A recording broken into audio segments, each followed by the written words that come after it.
ನೆಚ್ಚಿನ ಮಿತ್ರರೇ, ಎಲ್ಲರಿಗೂ ನಮಸ್ಕಾರ. ಮೀರಾಬಾಯಿ ಚಾನು 2020 ಟೋಕಿಯೋ ಒಲಿಂಪಿಕ್ನಲ್ಲಿ ಬೆಳ್ಳಿ ಪದಕವನ್ನು ಗೆದ್ದಳು ಅಲ್ಲವೇ? ಕರ್ನಾಟಕದ ಮುಖ್ಯಮಂತ್ರಿಗಳು ರಾಜೀನಾಮೆಯನ್ನು ಕೊಟ್ಟರು. ಹೌದು, ಎಲ್ಲ ನೆಚ್ಚಿನ ಮಿತ್ರರು CET ಮತ್ತು TETಗಾಗಿ ಸಿದ್ಧತೆಯನ್ನು ನಡೆಸುತ್ತಿರುವರು ಅಲ್ಲವೇ? ಏನಿವು ಸೆಂಟೆನ್ಸ್ಗಳು ಅಂತಂದರೆ, ಇವತ್ತಿನ ಟಾಪಿಕ್ ಮೇಲಿರ್ತಕ್ಕಂಥ ಸೆಂಟೆನ್ಸ್ಗಳಿವು. ಇವುಗಳ ಮೇಲೆ ನಾವು ಚರ್ಚೆ ಮಾಡಬೇಕು. TET ಮತ್ತು ಇತರ CET ಮತ್ತು ಗ್ರೂಪ್ C ಅಂತಹ ಎಕ್ಸಾಮ್ಸ್ಗಳಿಗೂ ಕೂಡ ಇಂಗ್ಲಿಷ್ ಗ್ರಾಮರ್ನಲ್ಲಿ ಈ ಥರದ ಒಂದು ಪ್ರಶ್ನೆಗಳನ್ನು ಕೇಳುವಂತಹ ಸಂಭವನೀಯತೆ ಇರೋದರಿಂದಾಗಿ ಇವತ್ತು ಆ ಒಂದು ಮಾರ್ಕನ್ನು ಈಸಿಯಾಗಿ ಹೇಗೆ ಪಡ್ಕೊಳ್ಳೋದು ಅಂತ ಹೇಳಿ ನಾವು ಚರ್ಚೆ ಮಾಡೋಣ. ಅದೇ ಯಾವ ಟಾಪಿಕ್ಕು ಅಂತಂದರೆ, that is the question tag. ಒಂದು ಸೆಂಟೆನ್ಸನ್ನು ಕೊಟ್ಟು ಅದಕ್ಕೆ ಕ್ವಶನ್ ಟ್ಯಾಗ್ ಮಾಡಿರಿ ಅಂತ ಹೇಳ್ತಿರ್ತಾನೆ. ಹಾಗಾಗಿ ನಾವುಗಳದನ್ನು ಹೇಗೆ ಮಾಡೋದು, ಈಸಿಯಾಗಿ ಹೇಗೆ ಐಡೆಂಟಿಫೈ ಮಾಡೋದು ಅನ್ನೋದನ್ನು ಇವತ್ತಿನ ಕ್ಲಾಸ್ನಲ್ಲಿ ನಾವು ತಿಳ್ಕೊಳ್ಳೋಣ. ಫಸ್ಟ್, ಇಂಗ್ಲಿಷ್ ಗ್ರಾಮರ್ ಅಲ್ಲಿ ಯಾವುದೇ ಒಂದು ಟಾಪಿಕನ್ನು ನಾವು ತೆಗೆದುಕೊಂಡಾಗ ಬೇಸಿಕ್ ಆಗಿ ಕೆಲವೊಂದಿಷ್ಟು ಮಾಹಿತಿಗಳು ನಮ್ಗೆ ಗೊತ್ತಿರಲೇಬೇಕು. Here is a one sentence. Gunda is eating a banana. ಈ Gunda is eating a banana ಎಂಬತಕ್ಕಂಥ ವಾಕ್ಯದಲ್ಲಿ, ಸೆಂಟೆನ್ಸಲ್ಲಿ ನಾವು ಕನ್ನಡದಲ್ಲಿ ಕರ್ತೃ, ಕರ್ಮ, ಕ್ರಿಯಾಪದ ಅಂತ ಹೇಗೆ ಡಿವೈಡ್ ಮಾಡ್ತೀವೋ ಹಾಗೆ ಇಂಗ್ಲಿಷ್ನಲ್ಲೂ ಕೂಡ ಕರ್ತೃ ಅನ್ನುವುದಕ್ಕೆ ನಾವು ಸಬ್ಜೆಕ್ಟ್ ಅಂತ ಕರಿತೀವಿ. ಈ ಮೂಲ ಮಾಹಿತಿ ನಮ್ಗೆಲ್ಲರಿಗೂ ಗೊತ್ತಿರಬೇಕಾಗುತ್ತೆ. ಇದು ಕರ್ತೃ, ಯಾಕಂದರೆ ಕೆಲಸ ಮಾಡೋನು ಇವನು ಗುಂಡ. ಹಾಗಾಗಿ ಇವನು ನಾವು ಸಬ್ಜೆಕ್ಟ್ ಅಂತ ಕರಿತೀವಿ. ಯಾರು ಕೆಲಸ ಮಾಡ್ತಿರ್ತಾರೋ ಅವರೇ subject. Here is a Gunda. Gunda is a subject. It means in Kannada ಕರ್ತೃ. Is eating and a banana. ಕನ್ನಡದಲ್ಲಿ ಕರ್ತೃ ಆದ ತಕ್ಷಣ ಕರ್ಮ ಬರುತ್ತೆ. ಕರ್ತೃ, ಕರ್ಮ, ಕ್ರಿಯಾಪದ ಅಂತ ಹೇಳಿ. ಬಟ್ ಇಂಗ್ಲೀಷ್ನಲ್ಲಿ ಸ್ವಲ್ಪ ಚೇಂಜ್ ಆಗುತ್ತೆ. ಮೊದಲಿಗೆ ಕರ್ತೃ, ಸಬ್ಜೆಕ್ಟ್. ದ ನೆಕ್ಸ್ಟ್ ಒನ್, ಇಲ್ಲಿ ಕರ್ಮಪದ ಬರೋದಿಲ್ಲ, ಇಲ್ಲಿ ಕ್ರಿಯಾಪದ ಬರುತ್ತೆ. It's a verb. ಸಬ್ಜೆಕ್ಟ್ ಕರ್ತೃ, ವರ್ಬ್ ಕ್ರಿಯಾಪದ. ದಿಸ್ ಈಸ್ ದ ಆಬ್ಜೆಕ್ಟ್ ಕರ್ಮಪದ. ಇಲ್ಲಿ ಮುಖ್ಯವಾಗಿ ನೀವು ತಿಳ್ಕೊಳ್ಬೇಕಾಗಿರೋದು, ಈ ವರ್ಬ್ ಅಲ್ಲಿ ಎರಡು ವರ್ಡ್ಸ್ ಇದಾವೆ. ಒಂದು ಈಸ್, ಅನದರ್ ಒಂದು ಈಟಿಂಗ್. ವರ್ಬ್ ಅನ್ನ ನಾವು 2 ಟೈಪಲ್ಲಿ ಡಿವೈಡ್ ಮಾಡ್ತೀವಿ. One is helping verb and another one is main verb. ಈ ಮೇನ್ ವರ್ಬ್ ಅನ್ನ ನಾವು ಮತ್ತೆ ವರ್ಬ್ 1, ವರ್ಬ್ 2, ವರ್ಬ್ 3 ಹೀಗೆ ಡಿವೈಡ್ ಮಾಡ್ತೀವಿ. ಫಾರ್ ಎಕ್ಸಾಂಪಲ್, ಈಟ್ ಇದೆ. ಈಟ್ V1 ಅಲ್ಲಿ ಈಟ್ ಇರುತ್ತೆ, V2 ಅಲ್ಲಿ ಏಟ್ ಆಗುತ್ತೆ, V3 ಅಲ್ಲಿ ಇಟನ್ ಆಗುತ್ತೆ. ಇದು ಹೆಲ್ಪಿಂಗ್ ವರ್ಬ್ಸ್. ಕ್ವಶನ್ ಟ್ಯಾಗ್ ಅನ್ನು ಮಾಡಬೇಕಾದ್ರೆ ಈ ಹೆಲ್ಪಿಂಗ್ ವರ್ಬ್ಸ್ ಬಗ್ಗೆ ನಮಗೆ ಗೊತ್ತಿರಬೇಕು. ಇಲ್ಲೊಂದು ಲಿಸ್ಟ್ ಇದೆ. ಈ ಲಿಸ್ಟು ಇದೆಲ್ಲವೂ ಹೆಲ್ಪಿಂಗ್ ವರ್ಬ್ಸ್ ಇದಾವೆ. ಬಿ ವರ್ಬ್ಸ್ ಅಂತಾನು ಕೂಡ ಕರಿತೀವಿ. ಆ್ಯಂಡ್ ಆಕ್ಸಿಲರಿ ವರ್ಬ್ಸ್ ಅಂತಾನು ಕೂಡ ಕರಿತೀವಿ. ಅದರದೆಲ್ಲ ಲಿಸ್ಟ್ ಇದೆ. ನಾವು ಹೆಂಗೆ ಕ್ವಶನ್ ಟ್ಯಾಗ್ ಮಾಡಬೇಕು, ಪ್ರಶ್ನೆ ಹೇಗೆ ಕೇಳಿರ್ತಾನೆ, ವೆರಿ ಈಸಿಯಾಗಿ ಹೆಂಗೆ ಒಂದು ಮಾರ್ಕ್ ತೆಗೆದುಕೊಳ್ಬೋದು ಅಂತ ಹೇಳಿ ಈಗ ಚರ್ಚೆ ಮಾಡೋಣ. ನೆಚ್ಚಿನ ಮಿತ್ರರೇ, here is our examples are there. The first one is they are going to Mysore. They are going to Mysore. ಇದನ್ನ ಕ್ವಶನ್ ಟ್ಯಾಗ್ ಮಾಡ್ರಿ ಅಂತ ಹೇಳಿದಾಗ ನಮ್ಮ ಗಮನ ಇರಬೇಕಾಗಿದ್ದು ಈ ಒಂದು ಹೆಲ್ಪಿಂಗ್ ವರ್ಬ್ ಮೇಲೆ. ಬಿಕಾಸ್ ನಾವು ಕ್ವಶನ್ ಮಾಡೋದು ಹೆಲ್ಪಿಂಗ್ ವರ್ಬ್ ಇಟ್ಕೊ. ಈ ಟೈಪ್ ಪ್ರಶ್ನೆಗಳನ್ನು ಕೊಟ್ಟಾಗ ಹೆಲ್ಪಿಂಗ್ ವರ್ಬ್ಸ್ ಅಂಡ್ ಸಬ್ಜೆಕ್ಟ್ ಈ ಎರಡರ ಮೇಲೆ ನಮ್ಗೆ ಗಮನ ಇರಬೇಕು. ಹೆಲ್ಪಿಂಗ್ ವರ್ಬ್ ಆರ್ ಇದೆ. ಆರ್ ಪಾಸಿಟಿವ್ ಇದೆ. ಪಾಸಿಟಿವ್ ಅಂತ ಹೆಂಗೆ ಕಂಡುಹಿಡಬೇಕು ಅಂದರೆ, ಮುಂದೆ ಹೆಲ್ಪಿಂಗ್ ವರ್ಬ್ಗಳಿಗೆ ನಾಟ್ ಇಲ್ಲ. ನಾಟ್ ಇರದೇ ಇದ್ರೆ ಅದು ಪಾಸಿಟಿವ್, ವಿತ್ ನಾಟ್ ಇದ್ರೆ ಅದು negative. Here is a positive, ARER. This is the question. They are going to Mysore. Are ಹೇಗಿದೆ ಹಾಗೆ ಬರ್ಕೋಬೇಕು, ARE. ಬಟ್ ಪಾಸಿಟಿವ್ ಇದೆ, ಕ್ವಶನ್ ಟ್ಯಾಗ್ ನೆಗೆಟಿವ್ ಮಾಡಬೇಕು. ನೆಗೆಟಿವ್ ಮಾಡಬೇಕು ಅಂತಂದರೆ ಆರ್ ಮುಂದೆ N ಬರೆದು ಆರ್ ನಾಟ್ ಅಂತ ಫುಲ್ ಫಾರ್ಮಲ್ಲಿ ಬರೆಯೋ ಹಾಗಿಲ್ಲ. ಅದನ್ನ ಶಾರ್ಟ್ ಫಾರ್ಮ್ ಅಲ್ಲಿ ಎನ್ ಬರೆದು ಅಪಾಸ್ಟ್ರಫಿ ಕೊಡ್ಬೇಕು, ಒಂದು ಗೋಡಂಬಿ ಕೊಡ್ಬೇಕು, apostrophe aren't. So clear, aren't, are ಇದೆ, ಪಾಸಿಟಿವ್ ಇದೆ, ಅದನ್ನ ನೆಗೆಟಿವ್ ಮಾಡಿದ್ವಿ, ಆರಂಟ್. ಸಬ್ಜೆಕ್ಟ್ ಯಾವುದು? They, they is the subject. So ಹಾಗಾಗಿ ಈ ಸಬ್ಜೆಕ್ಟ್ ಅನ್ನು ತೆಗೆದುಕೊಂಡು ಬಂದು ಅದರ ಲಾಸ್ಟ್ ಅಲ್ಲಿ ಬರೀಬೇಕು, ಆರಂಟ್ ದೇ. ಇಷ್ಟೇ ಮುಗೀತಾ? No, it's a question tag. That's why put the question mark at the end of the question tag. Aren't they? Very easy. So next one. Children are not fond of sweets. So ಇಲ್ಲಿ are not ಅಂತ ಇದೆ, so already negative ಇದೆ. So negative ಇದ್ರೆ ಮತ್ತೆ ಅದನ್ನ ಏನ್ ಮಾಡ್ಬೇಕು ನಾವು? ಪಾಸಿಟಿವ್ ತಗೊಂಡು ಹೋಗ್ಬೇಕು. ಸೊ ಆರ್ ನಾಟ್ ಇದೆ, ಆರ್ ಅಂತ ಬರಿಬೇಕು, ಆರ್. ಬಿಕಾಸ್ ಆಫ್ ಇಲ್ಲಿ ನೆಗೆಟಿವ್ ಇದೆ ನಾಟ್, ಇಲ್ಲಿ ಪಾಸಿಟಿವ್ ಆಗುತ್ತೆ ಆರ್. ಸೊ ಸಬ್ಜೆಕ್ಟ್ ಏನಿದೆ? ಚಿಲ್ಡ್ರನ್. ಹಾಗಾದ್ರೆ ನಾವು ಚಿಲ್ಡ್ರನ್ನೇ ಬರಿಬೇಕಾ? ಚಿಲ್ಡ್ರನ್ ಬರಿಬಾರ್ದು. Because of according to question tag rules, question tag rule ಪ್ರಕಾರ ನಾವು ಮುಂದೆ ಮಸ್ಟ್ ಅಂಡ್ ಶುಡ್ ಆಗಿ ಪ್ರೊನೌನ್ಸ್ ಯೂಸ್ ಮಾಡಬೇಕು. ವ್ಯಕ್ತಿಗಳ ಹೆಸರು ಬಂದರೂ ಕೂಡ ಅದನ್ನು ಪ್ರೊನೌನ್ಸ್ಗೆ ಕನ್ವರ್ಟ್ ಮಾಡಬೇಕು. ಚಿಲ್ಡ್ರನ್, ಮಕ್ಕಳು, ಇದು ಪ್ಲೂರಲ್ ಫಾರ್ಮ್. ಪ್ಲೂರಲ್ ಫಾರ್ಮ್ ಅಂದ್ರೆ ಯಾವ್ದು ಬರುತ್ತೆ? ದೇ ಬರುತ್ತೆ. ಸೊ ಹಾಗಾಗಿ are they question mark. It's a very easy concept. Next one, he is a famous doctor. He is a famous doctor. So is ಇದೆ helping verb. So ಇದು positive ಅಲ್ಲಿ ಇದೆ. So ಇದನ್ನ ನಾವೇನ್ ಮಾಡೋಣ? ಈಸ್ ಹೇಗಿದ್ದ ಹಾಗೆ ಬರ್ಕೊಳ್ಳೋಣ. ಪಾಸಿಟಿವ್ ಇದ್ರೆ ಅದನ್ನ ಏನು ಮಾಡಬೇಕು? ನೆಗೆಟಿವ್ ಮಾಡಬೇಕು, ಎನ್ ಬರಿಬೇಕು, ಅಪಾಸ್ಟ್ರಫಿ ಕೊಡಬೇಕು, N T. Isn't, isn't. Next he ಇದೆ, subject. Isn't he question mark. Very easy concept. So ಅದೇ ಥರದ ಲಿಸ್ಟ್ ಇಲ್ಲಿ ಕೊಟ್ಟಿದ್ದೀನಿ. ಇದು ಒಂದು ಸಾರಿ ನೋಡಿಕೊಂಡ್ರೆ ಪರ್ಫೆಕ್ಟ್ ಆದರೆ ಮುಗೀತು. ಯಾವುದೇ ಕಾರಣಕ್ಕೂ ಒಂದೇ ಒಂದು ಮಾರ್ಕು ಕೂಡ ಮಿಸ್ ಆಗಲ್ಲ. Do, don't, does, doesn't. So ಹಾಗೆ ರೋ ಏನಾಗಿದೆ? ಕಂಪ್ಲೀಟ್ ಆಗಿದೆ. So very important. Next, you are not Spanish.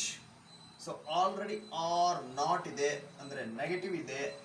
R ನಾಟಿಗೆ ಆರ್ ಬರಿಬೇಕು. ಬಿಕಾಸ್ ಆಫ್ ಆಲ್ರೆಡಿ ನೆಗೆಟಿವ್ ಇದೆ, ಇದು ಪಾಸಿಟಿವ್ ಆಗುತ್ತೆ. ಸೊ ಯು ಇದೆ, ಆರ್ ಯು? It's completed. ಇಷ್ಟೇ ಅದು.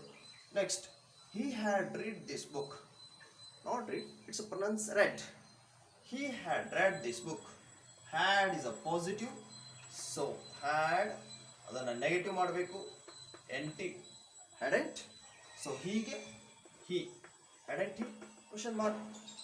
ಈ ಎಲ್ಲ ಪ್ರಶ್ನೆಗಳು ಈ ಹಿಂದೆ ಟೀಚರ್ ಅಪಾಯಿಂಟ್ಗೆ ಕನ್ಫರ್ಮ್ ಮಾಡಿದಂತಹ ಸಿ ಟಿ ಮತ್ತು ಟಿ ಟಿಗೆ ಕೇಳಿರುವಂತಹ ಪ್ರಶ್ನೆಗಳು, ಗಮನ ಇರಲಿ. Next, you don't like me. So already don't ಇದೆ, ಸೊ ನೆಗೆಟಿವ್ ಇದೆ, ಪಾಸಿಟಿವ್ ಆಗುತ್ತೆ ಡೂ. ಸೊ ಹಿಂದೆ ಪ್ರೊನೌನ್ ಯು ಇದೆ, do you. This is the one type of question tag. One type of. ಸ್ವಲ್ಪ ಮುಂದುವರೆದು ನಿಮಗೆ ಟೆಸ್ಟ್ ಮಾಡಿದರೆ, so this is the second type. Concentrate here. Siri wants to become a pilot. So ಓದಿದ್ರಿ, ಇಲ್ಲಿ want ಇದೆ, so verb ಇದೆ, ಈ verb ಇದೆ, ಅಂದ್ರೆ ಆಕ್ಷನ್ ವರ್ಬ್ ಇದೆ, ಹೆಲ್ಪಿಂಗ್ ವರ್ಬ್ ನಿಮ್ಗೆ ಸಿಗ್ತಿಲ್ಲ. ಸೊ ಇಲ್ಲಿ ಯಾವ ಥರ ಮಾಡಬೇಕು? ಕನ್ಫ್ಯೂಷನ್ ಆಗಬಾರ್ದು. ಸೊ ಈ ಥರದ್ದು ಬಂದಾಗ, ಇಲ್ಲಿ ಯಾವುದೇ ಹೆಲ್ಪಿಂಗ್ ವರ್ಬ್ ಇಲ್ಲ ಅಂದಾಗ, want is a verb one. Verb one ಬಂದಾಗ ಅಲ್ಲಿ ಹೆಲ್ಪಿಂಗ್ ವರ್ಬ್ ಯಾವ್ದಿರುತ್ತೆ? ಡೂ ಅಂಡ್ ಡಸ್ ಇರುತ್ತೆ. ಇದು ನೆನಪಿಡ್ಲೇಬೇಕು. ವರ್ಬ್ ಒನ್ ಬಂದಾಗ ಡೂ ಆರ್ ಡಸ್ ಇರುತ್ತೆ. So Siri, Siri third person singular. So ಹಾಗಾಗಿ ಡಸ್ ಇರುತ್ತೆ. ಸಿರಿ ಡಸ್ ಅಂದಂಗಿದು. ಸೊ ಹಾಗಾಗಿ ವಾಂಟ್ಸ್ ಇದೆ, ಎಸ್ ಇದೆ, ವಿ ಒನ್ ಇದೆ. Must and should remember that verb one ಬಂದಾಗ ಅಲ್ಲಿ ಡೂ ಆರ್ ಡಸ್ ಇರುತ್ತೆ. ವರ್ಬ್ ಟೂ ಬಂದಾಗ ಅಲ್ಲಿ ಡಿಡ್ ಇರುತ್ತೆ. ಇದು ಪರ್ಫೆಕ್ಟ್ ಆಗಿ ನೀವು ಮನನ ಮಾಡ್ಕೊಳ್ಬೇಕು. ನೆಕ್ಸ್ಟ್ ವಾಂಟ್ಸ್ ಇದೆ. ಸೊ ಹಾಗಾಗಿ ಇಲ್ಲಿ ಏನಿರುತ್ತೆ? ಡಸ್ ಇರುತ್ತೆ. ಬಟ್ ಇಲ್ಲಿ ಪಾಸಿಟಿವ್ ಅದನ್ನು ನೆಗೆಟಿವ್ ಅದನ್ನು ನೋಡ್ಕೋಬೇಕು. ಇಲ್ಲಿ ಪಾಸಿಟಿವ್ ಅದ, ಡಸಂಟ್. ಸೊ ಡಸಂಟ್ ಸಿರಿನಾ? No. According to rules person change ಮಾಡಿ ಪ್ರೊನೌನ್ಸ್ಗೆ ಕನ್ವರ್ಟ್ ಮಾಡಬೇಕು. Doesn't Siri's female, so doesn't she question mark. It's a very easy concept. Next, elephant live in Europe.